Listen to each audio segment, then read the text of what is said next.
शेतकरी मित्रांनो, मी आपला हितचिंतक स्वप्नील मापारी, प्रोप्रायटर बळीराजा ॲग्रोएजन्सी सुलतानपूर. आज आपण आपल्या हरभऱ्याची पहिली फवारणी घेतोय. तर आपण त्यामध्ये काय घेतोय? आपण घेतोय आदास्काचं 1365.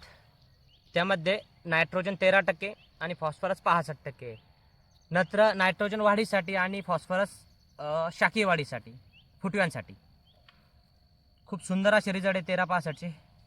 परत आपण घेतोय होशी. यामध्ये होशी सुमोटोमो कंपनीचं होशी जिबर्लिक ॲसिड. जिबर्लिक ॲसिड काय करतं? शाखीय वाढ करतंच, एक हाईट देतं झाडाला, पिकाला हाईट देतं. आणि अबायोटिक ट्रेसमध्ये जर असेल, जर तुमच्याकडे पाण्याची व्यवस्था नसेल तर जीएची एक फवारणी तुम्ही आवर्जून करा. या कॉम्बिनेशनमध्ये जी आवर्जून फवारा. अबायोटिक ट्रेसमधनं बाहेर काढण्याचं काम करतं जिबर्लिक ॲसिड. आपण त्यामध्ये अल्बक कंपनीचं थीम घेतोय, थायपोनेट मिथाईल. जर मर असेल तर थायपोनेट मिथाईल अल्बक कंपनी यांचे रिझल्ट घेतले तर खरंच सुपर असे रिझल्ट आलेले. हर्बिसाईडचे बी सुपर रिझल्ट आहेत अल्बक कंपनीचे. आणि परत आपण अल्बक कंपनीचंच इमॅमेक्टिंग घेतलं. 10 ते 12 ग्रॅम प्रति पंपाला, 15 लिटरच्या पंपाला घेतलं आहे आपण हे 10-12 ग्रॅम. याचे पण अळीसाठी एक सुपर रिझल्ट आहे.